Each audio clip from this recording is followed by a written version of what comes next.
ang drug test sa aking kapasidad at abilidad na mamuno is tantamount to betrayal of public trust.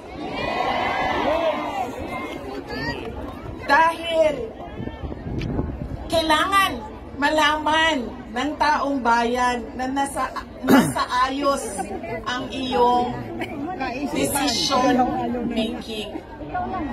Nagsawa na. Kaya hindi lang naman natin pwede sabihin Marcos resign. Bakit ba kailangan resign? Dahil hindi mo pinapakita sa taong bayan na maayos kang mag-isip at kaya mo ang mamuno.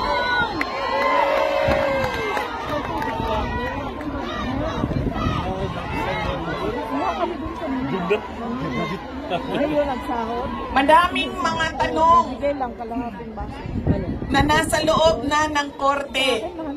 Ang PhilHealth, ang pagkuha ng pondo ng PhilHealth para bang naging pyramiding ang ginawa nila sa budget ba? Kumuha sila ng kulang ang pera dito, kumuha sila sa ibang source para isalpak dito, and hahanapin na naman sa ibang source yung nagiging juggling at parang pyramiding na ang nangyari sa budget. At kung nakikita ninyo at naiintindihan ninyo ang budget, karamihan doon pamigay lang ng mga politiko na tinatawag nating ayuda.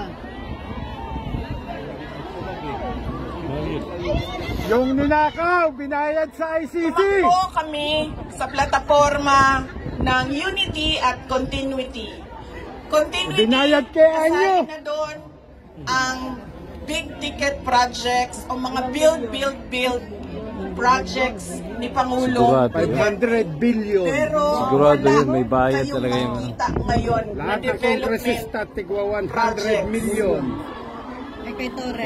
General pa siya, no? Dahil lahat yun ay nakatago sa mga proyekto na pamigay general na ngayon. Lang si sa bulsa ng kontraktor at ng politiko na gumawa kuno. Puro pera natin yun. Para ibinayad sa aeroplano. Makikita ninyo nagdala rito na kayo. hindi handa ang Kongreso sa paggawa tapos ng budget. nagagawa sila ng moro-morong ginigisa kunyari sila ni Amy Marcos. Doon sa enrolled field na pinasa nila. Ibig sabihin, walang nag-iisip at hindi pinag-isipan paano ba natin gamitin ang pera ng gobyerno na makita natin na merong kapayapaan at kalambuan. Ano yung kalambuan? Kauswagan Bisaya sa ay kalambuan yung ano. bayan. Ano ba sa Tagalog? Kalabuan. Hindi, kalambuan. Noong ako ay yung tinanong sa noon Tagalog. bakit ako nag-resign sa Department of Education. Sabi ko, unang-una personal yon. Meron kaming personal na hindi ko gusto na ginawa niya sa akin. Pangalawa, dahil sa loob ng Department of Education. Sinabi ko na itong noon, personal ko to na experience. Yung budget ng school building program ng Department of Education, pinaghati-hatian lang sa loob ng House of Representatives. Noong unang taon, alam na niya kasi may nagsasabi. Unang taon, nagawan ko ng paraan. Sabi ko, hindi pwede, sige. Kung yan ang gusto ninyo, yan ang makapagpapasa ng budget para magkaroon ng budget ang Department of Education. Dadaan pa rin kayo sa validation ng regional offices ng Department of Education. Ano namin, pag nilakaw. Pag sunod na taon, naisipan na nila kung ano ang gagawin nila at hindi nila ma-deny ito dahil nakikita ninyo sa papel. Kaya wala din kumukontra sa akin dahil nakikita sa papel. Ang ginawa nila, gumawa sila ng sarili nilang listahan. Doon nakikita mo, pinaghati-hatian nila ang school building program at inattach nila sa General Appropriations Bill na sinabmit nila sa Senado. Sinabi namin sa mga senators, nakita niyo ba kung anong ginawa? Sabi nila, oo, nakita namin kung anong ginawa ng House of Representatives. Sabi ko, please, hindi natin masasolve ang problema ng school building program kung ganito lagi ang nangyayari sa budget ng new construction. Meron pang ibang problema sa loob ng budget. Sinubukan ng mga senators na tanungin, pasagutin, pasagot, yes, pero pagdating sa BICAM, anong nangyari? Wala namang wala namang totoong BICAM kung saan pinag-uusapan ang paggamit ng pera. Ang desisyon lang na nandun ay kay Zaldico, ng panahon ko, kay Zaldico at kay Martin Romualdez. Diretsong pinapapirma sa malamang tao na hindi nagbasa o hindi binasa ang buong budget. Kaya walang nakakita o hindi nila nakita dahil hindi naman binasa na may blanco doon at pwedeng lagyan ng kahit anong amount yung mga blanco sa budget. Madaming katanungan, madami ang problema ng bayan. Kaya lagi ko sinasabi, hindi kami ang problema ng bayan. Ang problema ng bayan ay ang governance mismo ng Pilipinas. Yan ang problema ng bayan. At dahil may problema sa gobyerno, ay tuloy-tuloy ang kahirapan doon sa ating bayan. Nakikita nyo yan dahil dumadami ang nakikipagsapalaran sa ibang bansa. Dahil sa kawalan ng oportunidad doon sa ating bayan.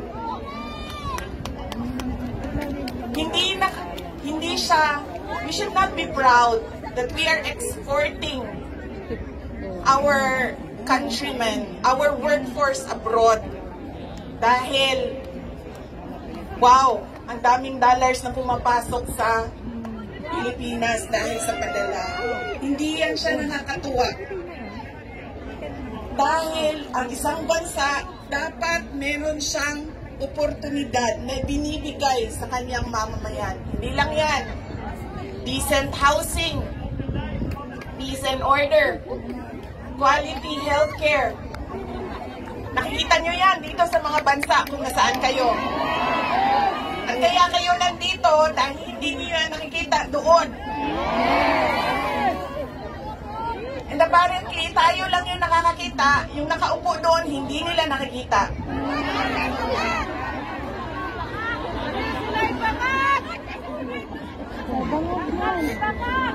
Lisa, bring it on! Gutom na. Andun yung Alam nyo, namin sa gilid ng bakod marami sa mga kaibigan ko. Galing ako sa middle class na family. Sa Davao City. So madami sa mga kaibigan ko doon.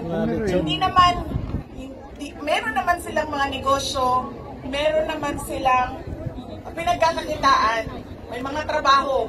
Pero ilan na rin ang nagsabi sa akin, mga professionals ito, ilan na rin ang nagsabi sa akin, wala na rin talaga kami nakikita. Parang gusto na namin lumipat na lang sige, sa punta ko ibang dyan. bansa Ito, katabing para Sibong. sa mga anak namin.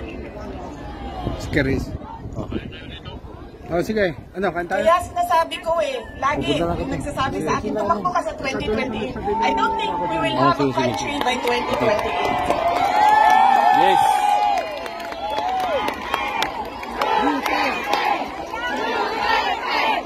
Duterte. Duterte. Kasi datang ko sa presidente. Bakit hindi daw na? Diba? Di pagbababa siya na. Babayin na natin siya na. Next month! Kaya dapat natin Dapat i-exact ang responsibility dyan sa gobyerno na ibigay nila kung ano yung karapat-dapat para sa ating Ang problema kung bayan. dadayain ngayong eleksyon. Yun ang maganda dyan. Dahil kung meron ano man na, ang okay sa kanila people power na. na pumunta sa ibang Kasi si Garcia, nabayaran meron niya. ding mga tulad namin na ayaw namin kahit Oo. anong mangyari, umalis sa Pilipinas. Dahil gusto namin doon, pagpamilya, doon palakihin ang aming mga anak. Kaya dapat meron tayong nakikita Sa pag-eleksyon kung ano na to, yung pag dapat talagang para sa dadayain isang na, bayan. taong bayan na At talaga. alam niyo yun, kasi nakikita niyo yan. Kasi nakaikot na kayo sa iba't ibang bansa. Sigurado papanalunin yung alyansa dyan. Kasi Kailangan talagang na senador o papanalunin para ma-impeach siya. Sigurado. Ano ang gagawin? Malakas ang Patuloy PDP. na ipanawagan sa Oo. lahat ng nakikinig. Sa kanila yung Wait ninyo si pumilik. Pangulong Duterte sa Pilipinas. Yan lang. Bring him home! Bring him home! Bring him home! Bring him home! Bring him home! At pangalawa, patuloy natin na hingin sa gobyerno, sa administrasyon na ibigay ninyo ang serbisyo at kaunlaran na karapat-dapat para sa mga Pilipino at para sa Pilipinas.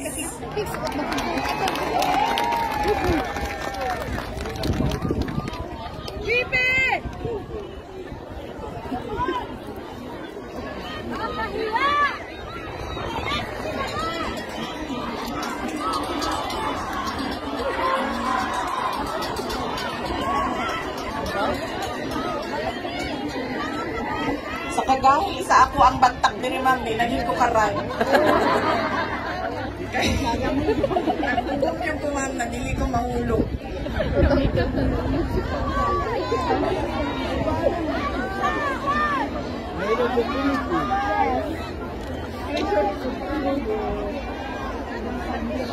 Yung akin pong mga pagpapasalamat. Una po, kanina meron na akong mga pagpapasalamat opening sa Diyos, sa ating host government, sa police, sa local police. Yung aking mga pagpapasalamat sa inyo, sa oras ninyo. Ang aking mga pagpapasalamat sa inyong patuloy na suporta sa aking opisina, ang Office of the Vice President.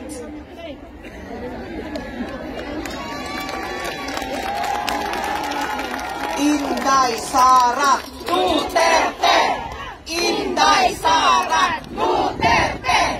Inday Sara Duterte! Nahuli. Sabay siya tugtog. Malakas ang loob ko dahil nandyan kayong lahat.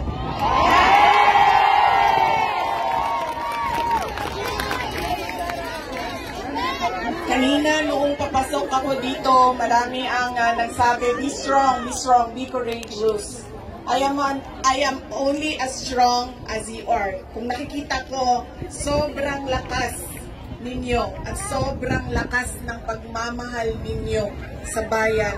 Ganyan din ang nararamdaman ko. Bakit talaga yan?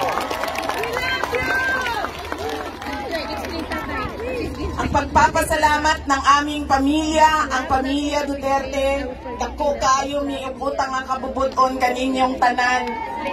Sa higayon nga gihatag ninyo kanamo nga makaserbisyo sa atuang nasod. Napakalaki ng utang na loob namin sa inyong lahat sa pagkakataon na ibinibigay ninyo sa amin na makapaglingkod sa bayan. Maraming salamat po sa inyo, mga kababayan namin.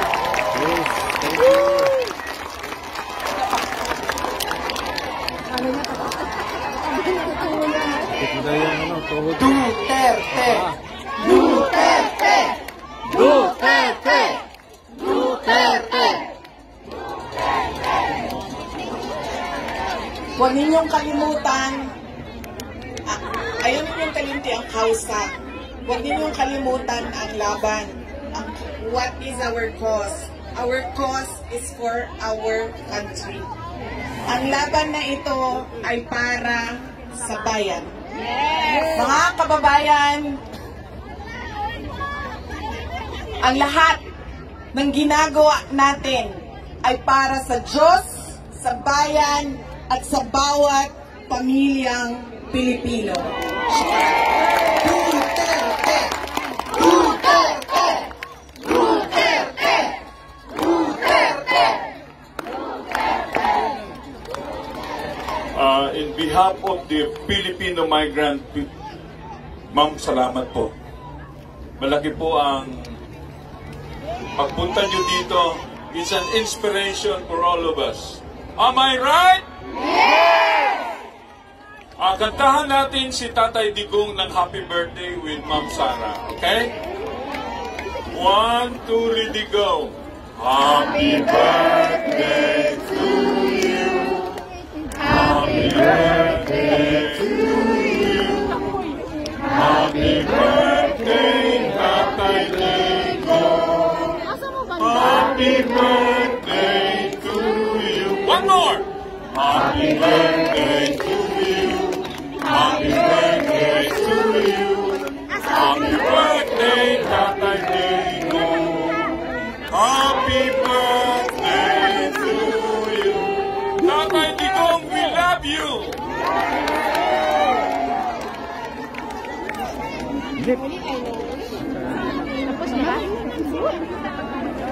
No more to last. BP Sara, we love you. BP Sara, we love you!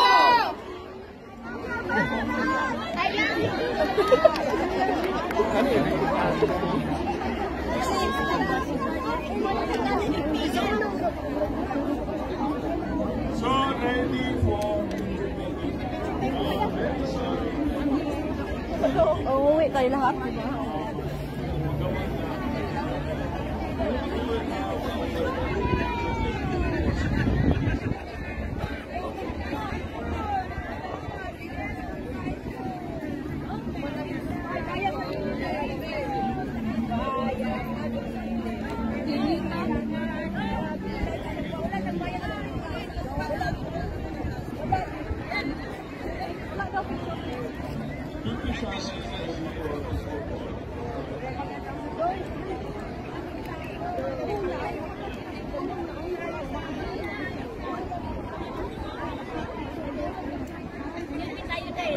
Yan na. Tapos na. Alright, we would like to announce to the public, we will have a selfie. If you have your banners, put it up. Ang mga flag, put it up, no? We will get a picture here. Itaas ang mga flag. Oy, Ali! You put your flag up! You put your flag up!